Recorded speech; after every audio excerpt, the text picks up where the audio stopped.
Welcome to this presentation on stress. Unfortunately, we can't live with it, but we also can't live without it. So we need to learn how to manage it. In today's presentation, we're going to understand stress, examine what effects stress has on our health, and explore techniques to manage stress. So stress, the word in and of itself just gives us grief. We know that prolonged, unmanaged stress is harmful to our health, and as such, we cannot continually live with it. But unfortunately, it's nearly impossible to live life without some type of stress, so we can't live without it. So what do? We have to learn to live with it. Well, first we have to understand what it is. After we understand what it is, we can learn specific types of techniques or practices that will help us live with it and deal with it so that it is not harmful to our health.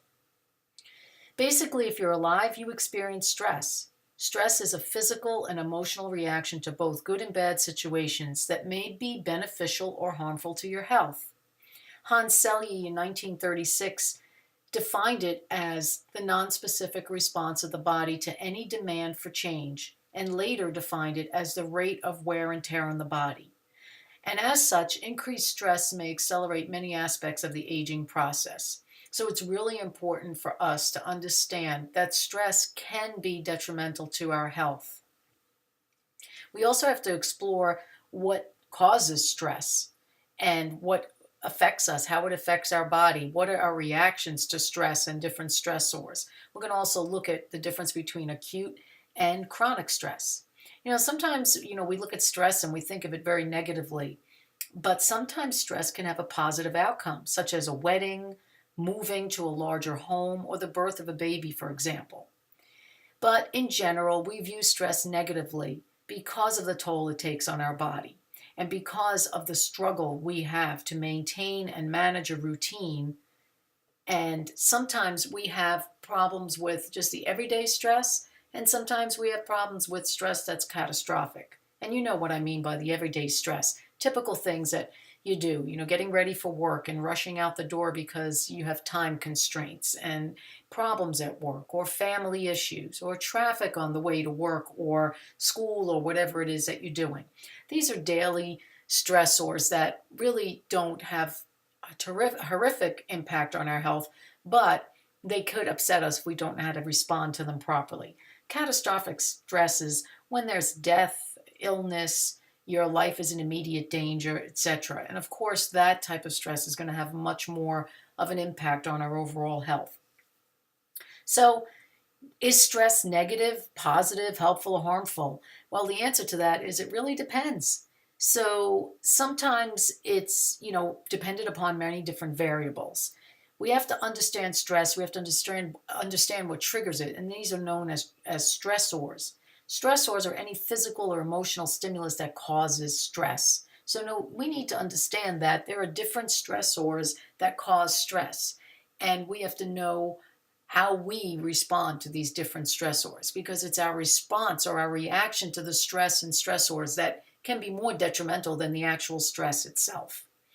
So if we look at the difference between acute and chronic stress, there are similarities, but the main difference is that it has to do with a time constraint. When we think about acute stress, that is something that's happening in the very short term. So for instance, I am going out in the morning in the car, and all of a sudden a deer crosses right in front of my car. I slam on the brakes, my blood pressure rises, my heart rate quickens, I start sweating profusely, my breathing rate is fast, and then I realize, oh, I missed him, I didn't hit the deer.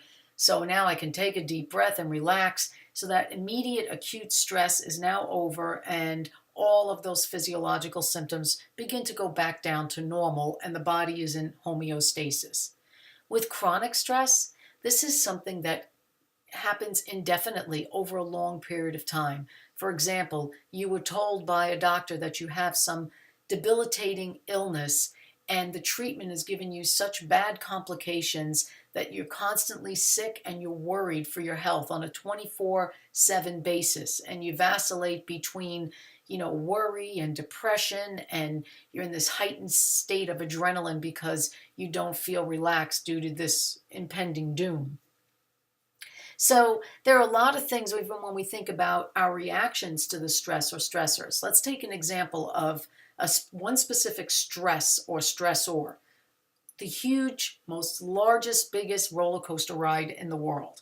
Now, if you're a person who's a thrill seeker, you may look at that and say, oh my God, this is great. I can't wait. I want to ride that roller coaster. But if you're somebody who's afraid of heights, this can be looked at as something that is catastrophic or scary, or, somebody that is not going to be happy. So the perception of the stressor is different. So, the stressor is the same, it's the roller coaster ride, but the perception of that stressor is different. For the thrill seeker, it's the great experience. And for those that are afraid, it's a horrible experience and they can't wait to get off that ride and pray they live to see another day.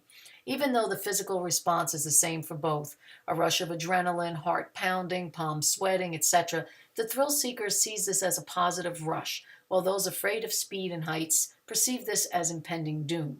So when the ride is over, the thrill seekers are laughing, and all of those physiological symptoms start going back down to normal. But the person that is afraid of the ride feels sick to their stomach, they're pale, and those physiological symptoms that they were experiencing will last for a longer period of time and have a negative impact on them emotionally. So it's the same stressor, but the way those two types of people reacted to that stressor are completely different. So if you can react to a stressor in a more positive manner, the chances for harm to your health are going to be less. So as we said, there's positive stress, negative stress, helpful and harmful. Again, just as a quick recap, the positive stress has to do with things that have a positive outcome, even though they're stressful, like getting a new job, but it's halfway across the country. Leaving your family might be a little bit stressful, but going to that new job has such positive, results that it ends up being a positive stress. A negative stress, obviously, is something that does not have a good outcome, maybe an illness. Stress can be helpful when we are in a situation where we need a rush of adrenaline to help us in a fight or flight situation. For instance, a tiger is coming at us. It's great that we can have that stress where all our adrenaline is released, so it gives us the energy to run and get away from that tiger. It also could be helpful in situations where you have a time deadline and you've been procrastinating to get work done, and now all of a sudden you have this motivation to complete a task. Stress can be harmful when it is not handled properly. If it's not managed, if it becomes chronic, then it can be harmful to the health. So let's look at some of the effects stress has on human physiology. The human body has a number of systems, and we'll talk about a few. So the nervous system, we think about the nervous system and how that part of the body responds to stress. It is the typical fight or flight response. Adrenaline and cortisol are released, so that gives us the energy to fight if we need to or run if we need to. But the problem is cortisol has, issues. When we have excess cortisol, sometimes we retain fat, and specifically in our belly. So sometimes if you're trying to lose weight and you're wondering why the scale says one number, but you have puffiness in your belly, it could be that you have cortisol that's released in your body from too much stress. It also increases cravings and it causes emotional eating. And that is bad, especially if you're trying to maintain or lose weight. Another issue is that we have impaired memory. We can't concentrate properly. Our judgment is poor. We can't focus. We always feel like we have to worry. And from that, we can develop headaches or insomnia, not able to sleep, or maybe we get to sleep, but we wake up in the middle of the night and can't fall back to sleep. We can be irritable and depressed, anxious, moody, be very angry and agitated or short-tempered. And overall, you just can't get the body to relax. So that leads to overall unhappiness. Sometimes when that situation the stress is really bad, it could cause us to turn to substance abuse with alcohol, drugs, tobacco, and even cause social withdrawal. So we start isolating ourselves from people and we become lonely. So chronic stress also shortens telomeres, and telomeres are these little protective caps on the ends of chromosomes. And if those telomeres are shortened, the aging process accelerates. But if you have longer telomeres, the aging process takes a longer time to occur.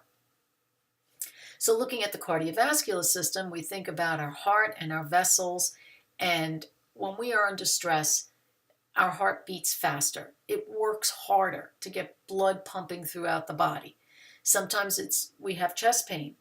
Our blood vessels constrict because when adrenaline is released or epinephrine is released, it causes the vessels to constrict or get tighter, and that causes the blood pressure to rise.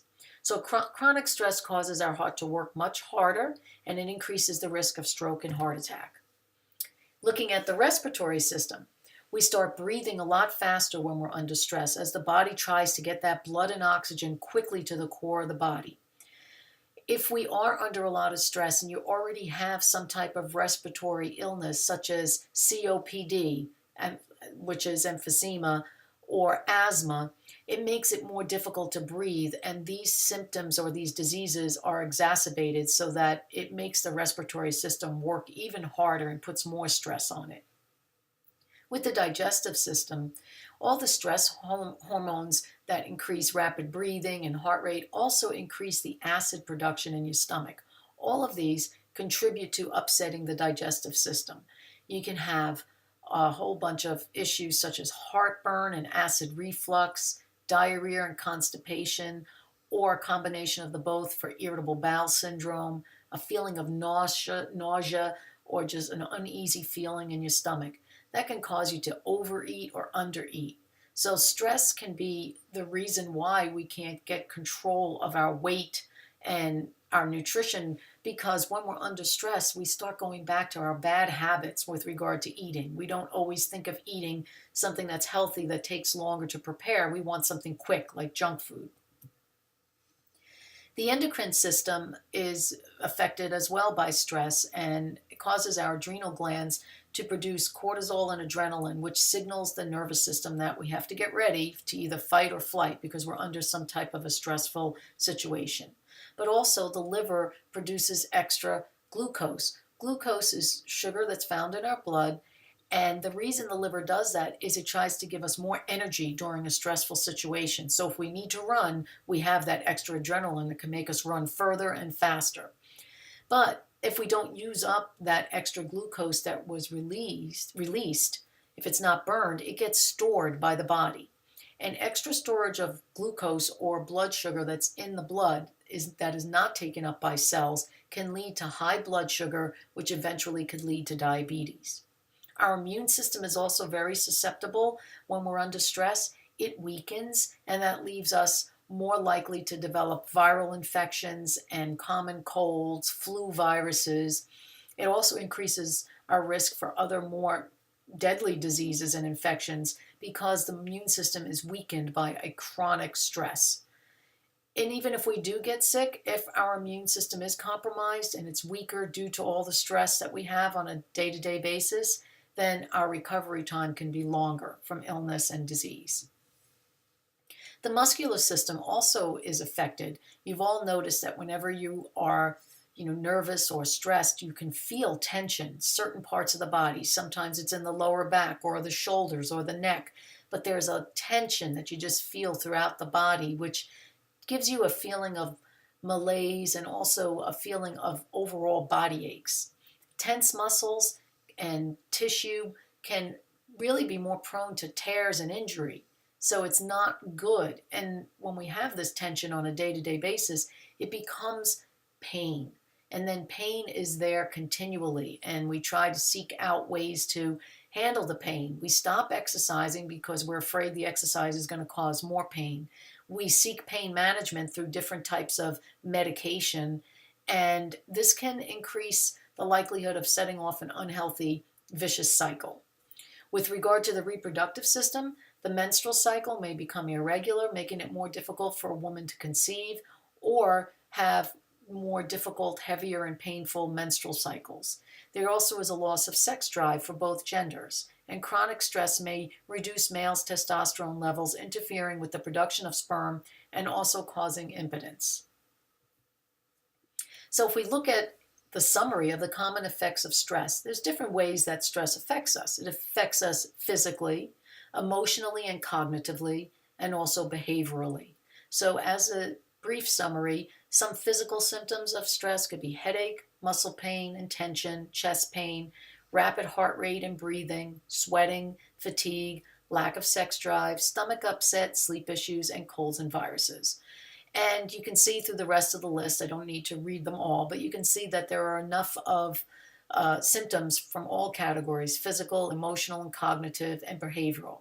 And the body, mind, and spirit is totally connected and totally affected by stress. So to handle stress and to know how to cope with stress would help us to handle a lot of these symptoms that affect the mind, body, and spirit, and return us or restore us to balance in the body so that physically, emotionally, cognitively, and behaviorally we are balanced. We're in that state of homeostasis and the body's happy, and that protects us from disease. So what are some of the stress management techniques? There are so many and way too many to go through in this presentation.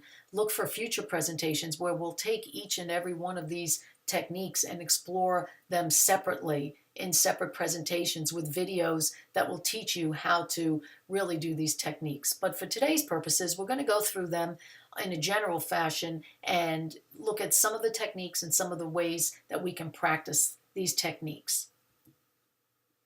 So if we look at nutrition, one of the things, nutrition and exercise, yoga, these things are very important for managing stress. And one of the things you can do is look at this survey. This is a survey for nutrition, and it asks questions which are basic, simple yes/no answers. So go through these questions. I eat fruits, vegetables, whole grains every day, yes or no, and go down the whole list and see how many yes answers you have.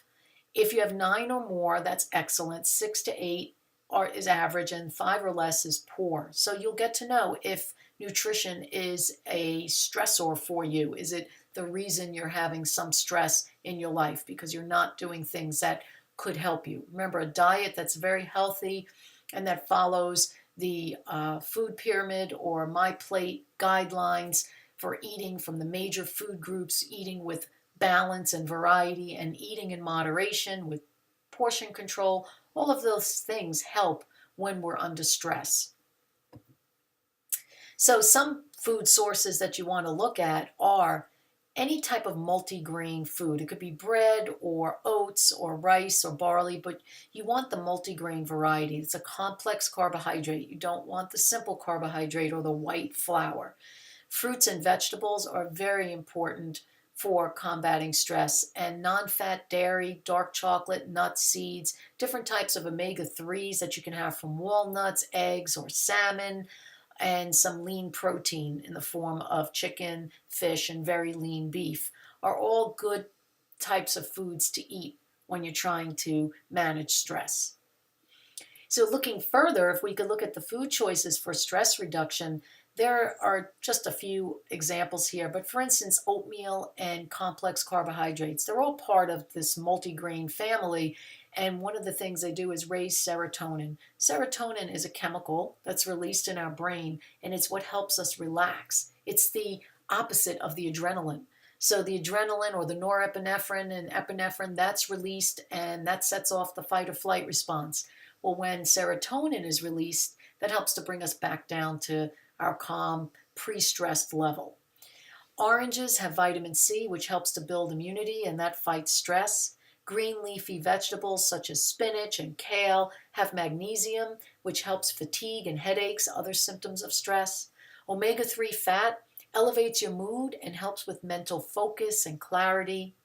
Tea is a great calming drink. It's wonderful. It lowers our cortisol levels and it helps to calm us. Specifically herbal teas, like peppermint tea is a good one, and chamomile tea, but even green tea has a calming effect and is known to lower cortisol, which helps to remove that bloat from the belly.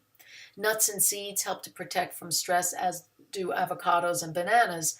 They have a source of potassium, and that helps to lower your blood pressure. And remember, when we're under stress, our blood pressure tends to rise. Crunchy raw vegetables and fruit are very good to help release tension in the jaw. A lot of times we don't realize we clench our jaw when we're tense, and we can get TMJ, which can be painful. So chewing on crunchy vegetables helps to release that tension. Light complex carbs before going to bed is good because it helps to increase serotonin, which allows you to relax and provide better sleep. And milk is also very good as it reduces anxiety. We all know about turkey and how turkey helps us to relax because it makes us sleepy due to tryptophan. Well, chicken also has tryptophan, even more than turkey does, which a lot of people don't realize that. So eating chicken and turkey are great ways to help to release tryptophan, or to help tryptophan to help us to relax so that we can get better sleep. Broccoli and orange juice have folic acid, which help to lower stress and irritability. And fruits and vegetables in general are very high in antioxidants. Antioxidants are known to boost our immune system and protect us against illness and disease. And dark chocolate, yes, we can eat chocolate. It's very healthy, but just remember it is high in calories, so you want a small amount. But it does elevate your mood and improves your cognitive function, so you could think clearly, be more focused, and it also has antioxidants that help protect against disease. So let's look at this in summary. What are some foods we should consume to help battle stress? Always drink clean, filtered water. Have a steady supply of antioxidants through fruits and vegetables. Make sure you're having enough fiber a day with multigrains, and want to shoot for around 25 to 30 milligrams a day. You want complete proteins from meat or complementary protein from beans and rice, for example. And make sure that if you are consuming meat, it is the low-fat variety, no skin on the chicken, very, very lean cuts of beef with little marbling, and fish. And also make sure you have a good supply of omega-3s. And omega-3s, we always think of salmon, but we can get omega-3s from walnuts, and from eggs, and from other sources as well. Flaxseed is a good alternative if you don't like fish. Eat a variety of food colors. So make sure that the more colorful your plate, the more of these powerful antioxidants you'll be receiving. Raw vegetables are very good to restore the pH, kind of gets rid of the acidity in the body and brings us to a more alkaline level. And when we're under stress, we need our B complex vitamins, specifically B6 and B12. Vitamin C, magnesium, calcium, iron, and zinc, all very important to help and keep us stress-free. Well, equally important is preparing food in a healthy way. You want to make sure that when you're preparing food, you're not frying, deep frying the food. You're baking food or steaming vegetables instead of boiling them. Choose organic and free-range type foods for better health, and use fresh herbs and spices. Herbs and spices have a lot of health benefits. Garlic, for example, onions, parsley, and the list goes on and on, but each one of them have a specific reason why it's healthy for you. But these things help in battling stress. Foods to avoid: excess caffeine, sodium, sugar, any type of white flour, and salt.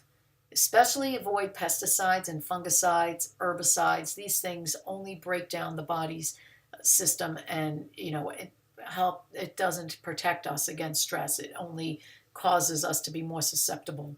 Processed food and junk food, very bad for our systems and very bad when we're trying to battle stress. Unfortunately, that's usually the first type of food we go towards because that's simple, easy, it's quick to get, it's what we resort to from bad habits in the past. So that can be an issue, and you want to really get a handle of that. Avoid foods with antibiotics or hormones, as that creates a problem for the body.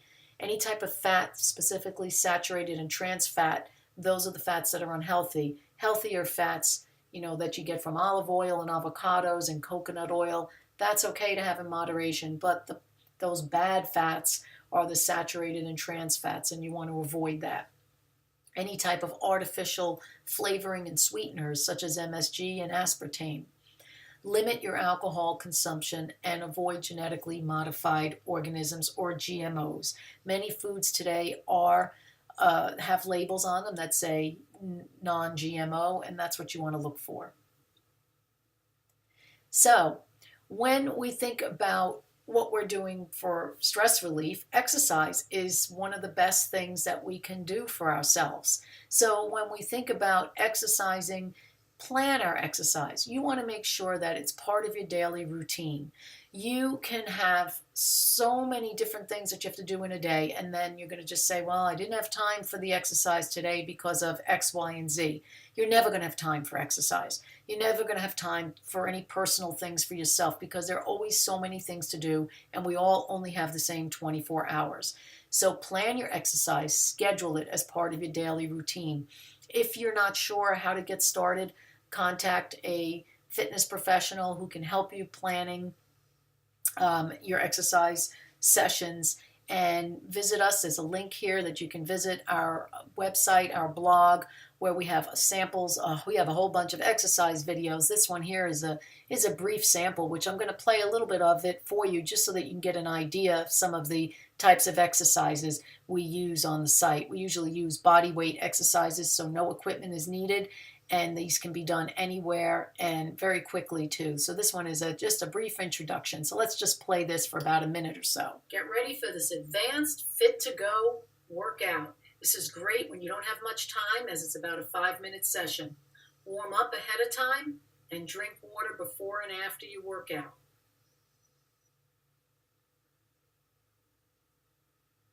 Get ready for high knees. Jogging in place. You're going to lift your knees as high as you can while pumping your arms back and forth. The higher you lift your knees, the faster you run, and the more you pump your arms, the more of a workout will be for your cardiovascular system. Make sure that when you're landing, you land softly so you protect your knee joints.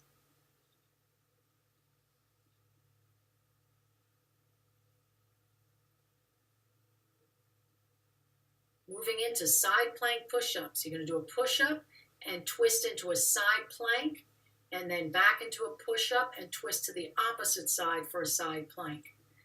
Push-up is working your chest and your triceps muscles, and the side plank's working your abdominals, your obliques as you're twisting to the side, and also your shoulder muscles and legs have to support you. So it truly is a full body workout. It's a tough move. Make sure you breathe and keep a tight core throughout.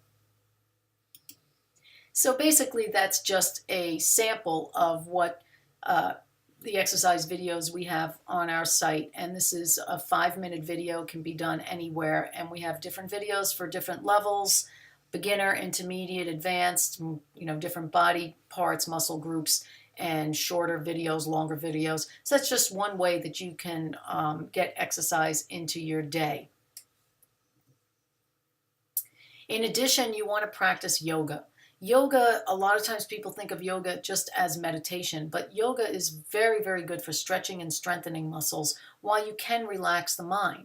So again, we have a link here for you could see more videos if you want to go and see what else we have to offer. But this is just, again, a brief introduction to yoga, and I'm just going to play a few seconds of this so you can see what it's about. To learn some basic yoga poses. In this video, we're going to teach you how to do some of the poses that will help you for future sessions. Always warm up, wear comfortable clothing, bare feet, use a yoga mat, block and straps if you need to, and always breathe from your belly.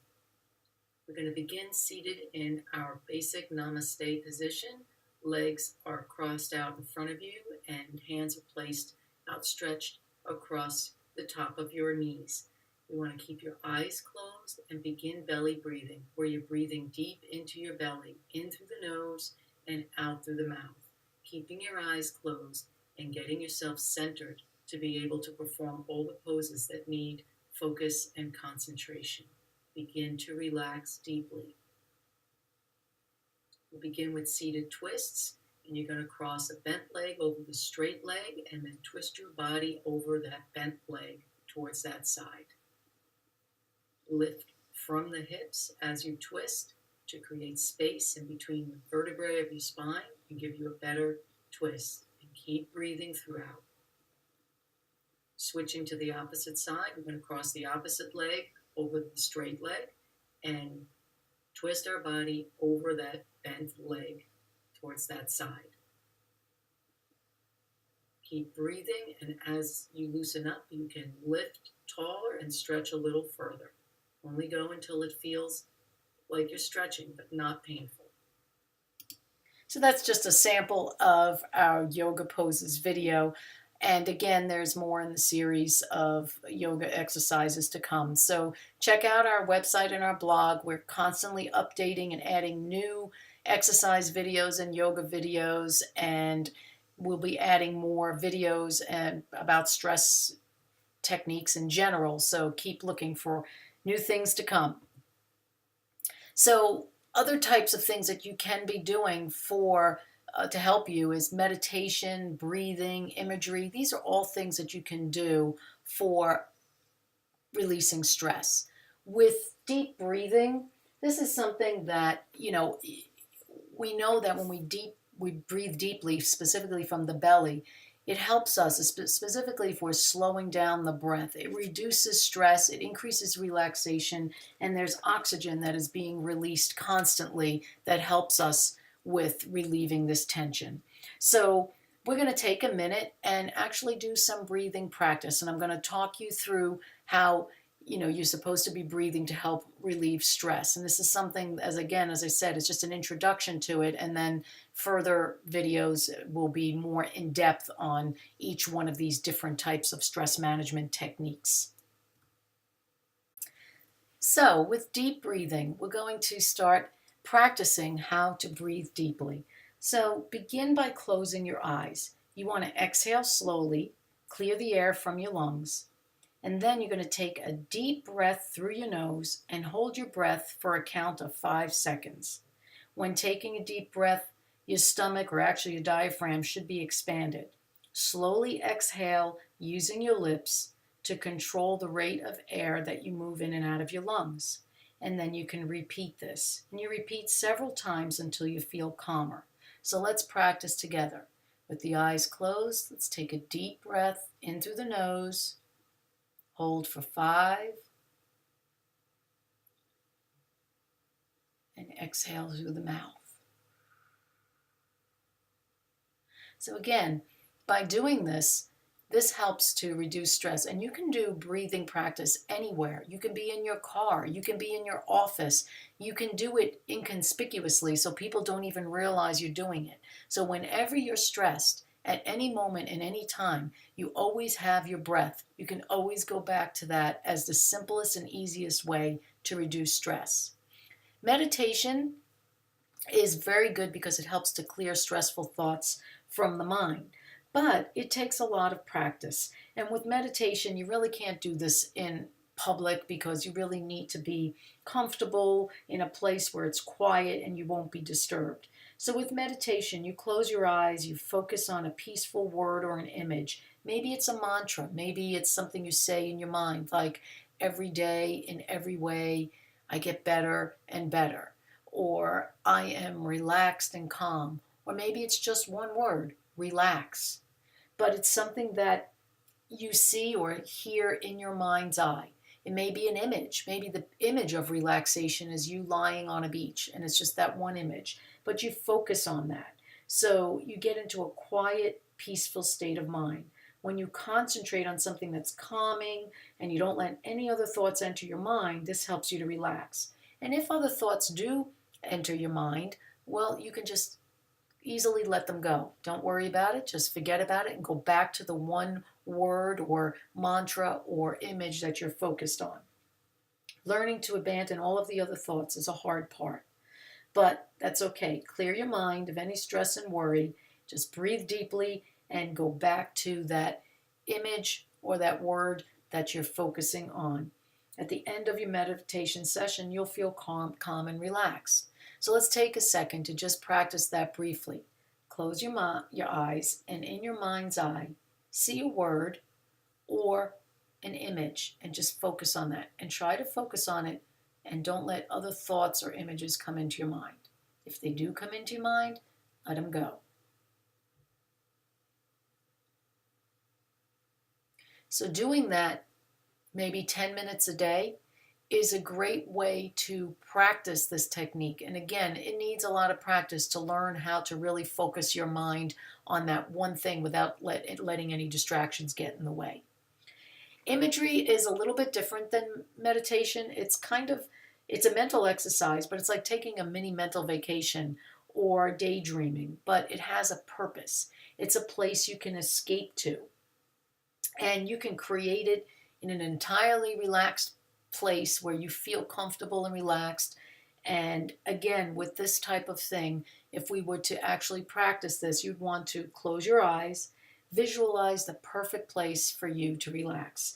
It might be in the woods by a brook or stream, on a warm sandy beach, somewhere in the mountains, or floating on a cloud.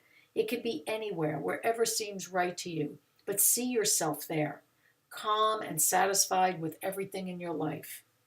You can go to this special place in your mind whenever you need a few seconds of escape time. You can also use this technique to build confidence. While your place is perfect, visualize yourself accomplishing any of the goals that you'd like to accomplish. So let's take a second to do that. Find a nice quiet place, close your eyes, let's take a couple of deep breaths. And in your mind's eye, envision a very, very special place where you feel happy, you're comfortable, you're relaxed. Everything is perfect about this place. It's your safe place. Think about things you need to accomplish and draw strength and confidence from this place that you know you're going to be able to complete these goals because you have that strength and confidence from this safe place that you've created. So again, imagery, visualization, it takes practice, but it's something that once you get the hang of it, within seconds, you will be in your safe place that you've created and instantly start relaxing. Your breathing rate will slow down, your heart rate will slow, your blood pressure will lower, and you'll feel very, very relaxed. You can notice whether or not your body feels warm or cool. All of those sensations will be felt because you'll be in such a state of relaxation. And always know that no matter when stressful events come about, you can easily go back to this special place. Just see it in your mind's eye, and if you practice it enough, it'll be like Pavlov's dogs. Once they hear the bell, they start salivating. Well, once you go to your quiet place and your safe place in your mind, your body will instantly relax. Music and journaling for stress are another great way to combat all the stressful events that we have day to day. Journaling is a way to release thoughts and feelings and provides a lot of insights to problems and helps us with coming up with solutions. It allows us to soul search. And one thing that's great is when we write things down in a journal, in addition to releasing those thoughts and the feelings, we go back and read that journal over and over, and we'll start to see patterns that develop. And then we can develop plans to change those patterns and to break those habits. So journaling is very important when you're trying to do any type of behavior change, and for instance, handling stress, changing the way you manage stress. By writing it down and seeing time after time what you actually did, that how your response was to that stress or stressor, then you'll start to see a pattern, and then you'll see, well, what could you do differently? When you're journaling, a lot of things that you can do that can help with stress are practice writing down things that have to do with forgiving people or places or events or anything in your life that needs forgiveness, and practicing gratitude. When we can forgive and we can show gratitude, that is instantly calming and relaxing, and it brings us happiness. So find a time of day whenever you think you can, even if it's 5 minutes, it's all you need to devote to writing down some of the thoughts, some of the feelings, some of the emotions that you feel when you're under some type of stressful situation. Also practice writing down things that you're grateful for, and people or events that you forgive, so that you can feel that happiness and relaxation even more. Music therapy is a great way to reduce stress. How many times do you get out of work and you're all stressed out, you turn on the radio, you start singing a song in the car, and all of a sudden you become happy? It can be something as simple as that, or maybe putting on a CD that has relaxing sounds like birds chirping and the ocean, in the background. Or maybe it's something as crazy as you singing along with the music, or maybe playing an instrument. Whatever it is, when you sing or when you play an instrument or when you just listen to music or soothing sounds, it provides a distraction as if you're transported somewhere else in your mind. You're getting away from whatever was stressful and just getting lost in that music or in that playing that instrument or singing. Those vibrations that we get from sound provide healing for the body, and it helps to return the body, mind, and spirit back into a balanced state or homeostasis. Other types of things you can do to reduce stress are massage or progressive muscle relaxation. With regard to massage, that's really great for the obvious reasons of relieving tension and soreness in muscles, but it instantly causes you to relax, and it also helps with your breathing, slows your breathing rate down, and puts you into more of a relaxed state so that most of the systems in your body, like the respiratory and the cardiovascular and the nervous systems, can be on a lower level and be more slowed down rather than so revved up. And one thing that's very important with massage is human touch is very healing to the body. So people need to be touched. It is very healthy to be touched, and it helps us to calm down. So massage is a great way to reduce stress at the end of a day, or even if you're an athlete or you've had a very heavy exercise session, it's a great way to relieve tension from the muscles. Progressive muscle relaxation is another way to release tension from muscles, and you alternate between tensing and relaxing a certain muscle group. You can add imagery to this session, and it puts you into a deep state of relaxation, which is really good if you want to have deeper and more quality in your sleep. So when you want to do progressive muscle relaxation, you need to find a comfortable position, either sitting or lying down. Closing your eyes again, you're going to begin from your head and work all the way down to your toes. And you're going to tighten muscles and then relax them. And you're going to notice the difference between that tense feeling and the relaxation. You're going to continue doing that all the way down till you get to your toes. And concentrate on your breathing while you're doing this. Make sure your breathing is slow and deep. And you can expand it further by visualizing or adding imagery. So let's take a couple of seconds to just go through what a simple progressive relaxation session would be like. And we'll do, let's say, just the lower body. Let's work on the legs down to the feet. So imagine you're in a place where it's nice and calm and quiet. Your eyes are closed. You could be sitting or lying down. And you're going to imagine your eyes are scanning your body and they stop right at your thighs. And you notice that those thighs are a little bit tense. So you're going to pay attention to that area and tense them even further. So tighten up the legs muscles, tighten them, hold it. Now relax and let them go. Feel the difference between what the muscles felt like when they were tense and what they feel like when they're relaxed. Now do the same thing working down to your ankles. Tense up those ankles. Now relax. Notice the difference between tension and relaxation. Keep breathing. Take nice, deep, slow breaths and concentrate and focus on your feet. Notice if there's any tension in the muscles in your feet, bottom of the feet, top of the feet, toes.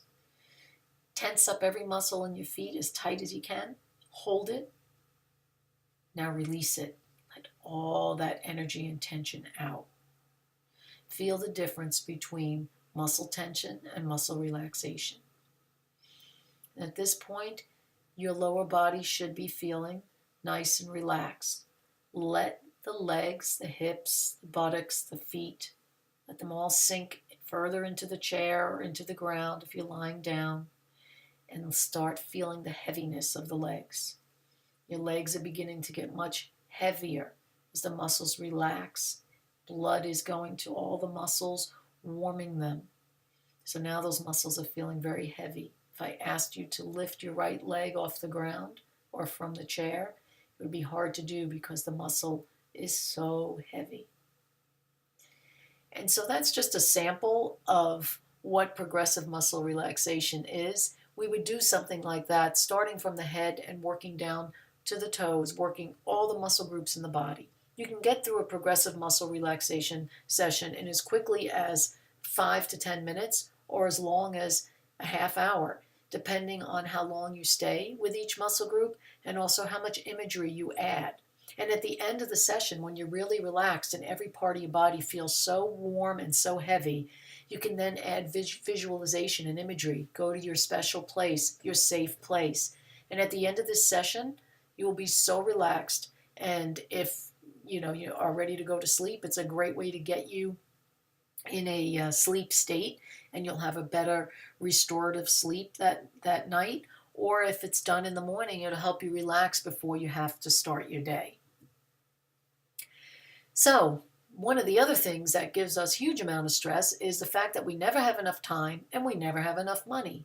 So knowing how to manage your time and money properly is very important. Time management, easier said than done, but we all have the same 24 hours in a day. And what we do with that 24 hours determines whether or not we accomplish what we need to and whether or not we do it in a way that is stress-free. So you need to prioritize what's important. Make a list of things that absolutely must be done today and have a timeline of events. Maybe this is what you need to do today, and this is what you need to do this morning during today. And maybe this item can be done on a week from now or tomorrow or whatever. So have a priority schedule of what's important with all the tasks that need to be done. Make sure you schedule it. Don't just say or talk about it, but put it on your calendar, put it on a schedule. Have a specific time, 8 a.m. to 8:30, exercise, or whatever it is that you're going to do. Make sure that you execute that plan. It's great to have a schedule. It's great to have everything prioritized, but if it's just sitting there and looks pretty and you're not doing anything with it, that's a problem. You need to execute the plan. If you cannot execute the plan for whatever reasons, you need to make note of that. Why weren't you able? You have everything prioritized, you have it scheduled. Why weren't you able to do it? Beware of things that rob your time. There are certain things that you do that really are a waste of time. Make note of those and try to eliminate those from the day to free up your time. Think of some of the things you do that really are wasteful and avoid doing them. Learn to delegate a lot of responsibilities so that you're not feeling overwhelmed. Set boundaries so that you know that there's only certain things that you can take on, because if you take too much on, that stress is going to increase. Set boundaries in all areas of your life, not just with time-sensitive issues. Make sure you schedule personal time into your day, because if you can give yourself some of that personal time, that helps to relieve stress. Watch less TV. A lot of us spend way too much time in front of the TV, and for all those hours in front of the TV, we could be getting so much more done. Or do something else while you're watching TV. Maybe work on a project for work or reading something that you need to go over during commercials. Use that time to exercise. You can exercise right in front of the TV. Take inventory at the end of every day and see what went well and what didn't go well. If things went well, then you're on the right track. If things didn't go well, make note of them. Understand why. Put together a little, journal and say, well, this is what I had planned to do, and this is what I did, and this is what I did not accomplish. And then try to understand what got in the way of not accomplishing your goal for that day and figure out what you could do better tomorrow to get over that obstacle. The one thing that you have to be careful about with time management is you need to be very disciplined, but you also need to have flexibility, because life isn't just all or nothing, perfect and black and white. So there are things that are going to get thrown in to the mix. So maybe you have things scheduled and prioritized, but something out of the ordinary comes up and you just have to handle that. That might throw off your schedule and your plans, and you need to plan for that and have that flexibility. With money, money is a big issue. Everybody, unless you win $400 million lottery, most of us have to worry about planning and saving and managing our money. One thing you need to do is create a budget and follow it. Don't spend more money than you have. Make sure you pay your bills on time, and make sure that whatever you earn per month, you're saving at least 10% of that each month. And make sure that's in a savings account that you will not touch, some type of a 401k or whatever, something that you cannot touch without penalty. Keep a spending journal so that you know the money that's being spent each week. Sometimes we forget. We spend money on little things, and before you know it, it adds up. This little bit of money here and there at the end of the week could be hundreds of dollars. Consolidate any debt that you have. Consult a financial advisor to help you with consolidating debt, getting rid of debt. And even if you're working with a financial advisor or somebody who has expertise in the field, remember that the best person to handle your finances is yourself. And even if you're not an expert at it, you can research and find out what is best for you, because a financial advisor is working to make money as well for you and for themselves. But you, at the end of the day, need to really oversee and be in charge of all of your finances. Spending and saving wisely is very empowering. Once we get control over our money, we feel empowered. We don't have that fear of not having enough money and being in financial stress. So make sure that two things we manage on a daily basis is time and money. It's very important for overall health, because when time gets away from us, we get extremely overwhelmed, rushing around in a constant state of adrenaline. If you do that on a day-to-day basis, that stress becomes chronic. Chronic stress can lead to illness. Same with money.